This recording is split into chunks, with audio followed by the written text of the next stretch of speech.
A 500-meter tall structure enclosed by the shiniest glass you'll ever see will stand undisturbed amidst one of the hottest deserts in the world. This is not a drill. The Saudi Arabian prince is committed to making this a reality as soon as he can. But how? Well, in this video we're going to explain everything.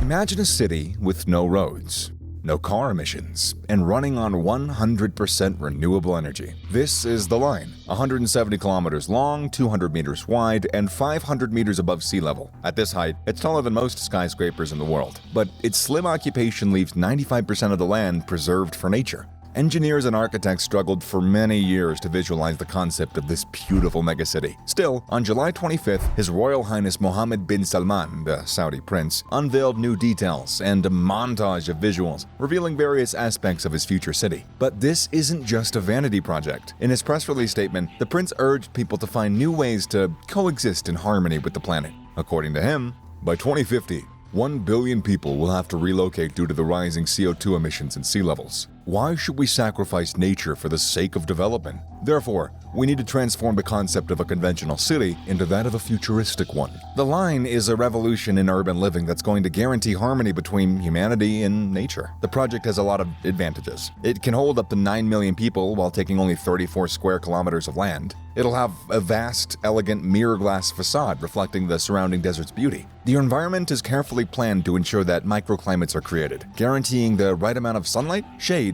and natural airflow. Residents can walk to all facilities in 5 minutes and take a high-speed rail, which takes 20 minutes to go from start to finish. And lastly, all of the structures are 100% sustainable, and they have no pollution or wait times. Oof, that's a long list. However, this great list of advantages hasn't convinced this project's detractors. Many writers and architects have roared on the internet writing angry texts about the line. They argue that the project is unoriginal, uninspired, and a complete dystopia. Many add that a project like that is unlikely to be built, and that making a city running on 100% renewable energy is impossible. While others argue building a city in a single line is a stupid idea, and that with the structure as tall and massive, it wouldn't be less impactful to the environment than a regular city. All these criticisms should be taken into consideration, but these guys should give the line a chance. It's a bold idea that could change people's lives forever. For instance, with the short commute times offered by the city, people will get to have more fun, more time to have fun. And if people don't want to pay for things like car insurance, gas, and parking, then they don't have to here. They'll have more money to spend. Still, there is one last criticism that we got to address. Opposers say that the line is far from an original idea. And it's true. The line draws heavily from the past architects' ideas. The most notable example is the linear city by American architects Michael Graves and Peter Eisenman.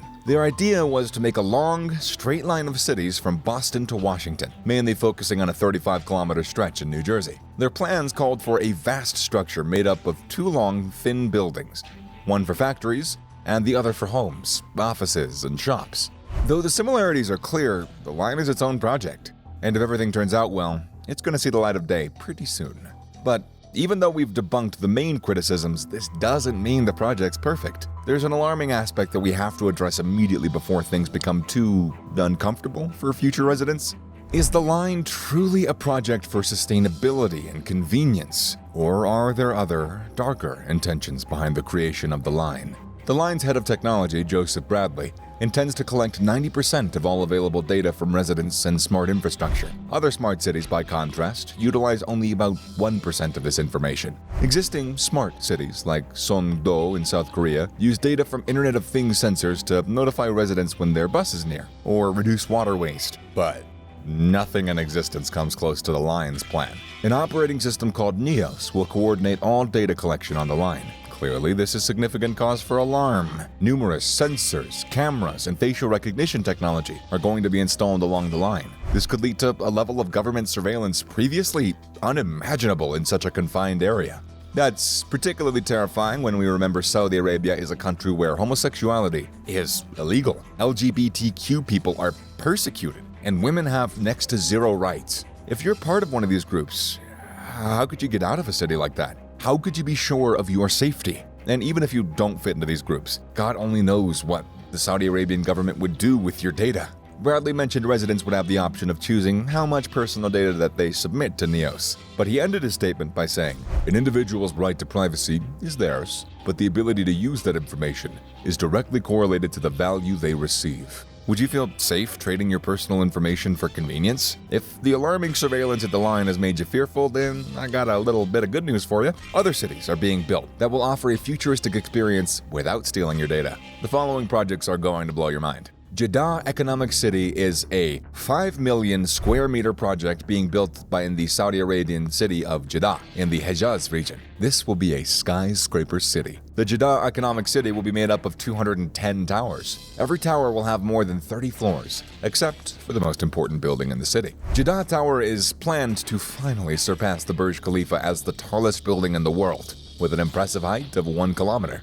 The Jeddah Economic City will be split into 3 parts: the financial district, the residential district, and Al Balad, a modern recreation of the old part of Jeddah. Estimates say that the whole project's going to cost $20 billion US. Although construction on the Jeddah Tower has been indefinitely halted due to political scandals related to some of its most important and prominent financiers, the city is still being developed. A senior executive working on the project stated that Jeddah Economic City is 90% done building roads and landscaping. Seems like the skyscraper is going to be completed before we thought. Imagine if Sim City was real and it had a big old budget like a blockbuster movie. Diriyah Gate in Riyadh is a $20 billion project to preserve history and attract tourists.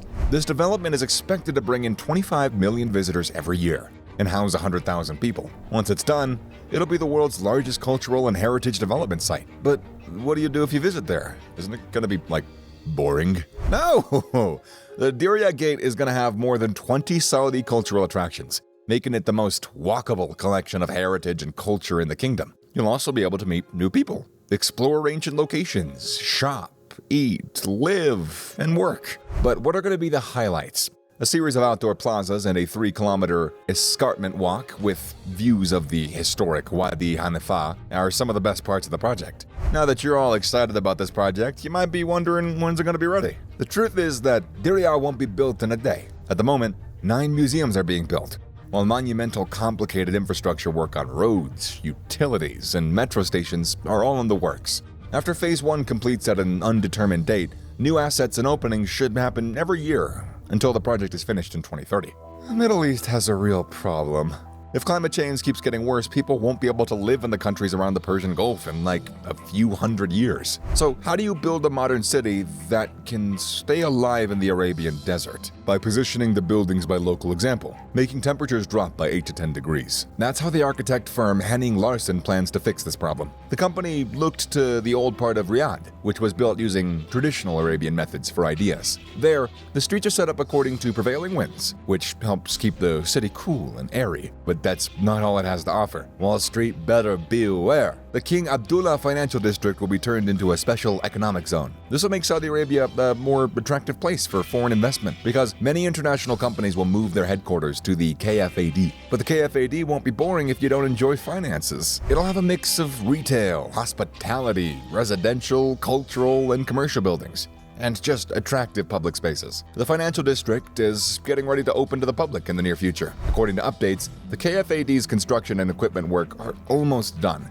and have reached their final stages. Which of these projects were your favorite? Do you think it's possible to build a city like the line? Let us know in the comment section below. And if you are impressed by the sustainable solutions in these mega projects, our video, Building Higher Than This Is Impossible, will show you the buildings that will solve the man/nature problems once and for all.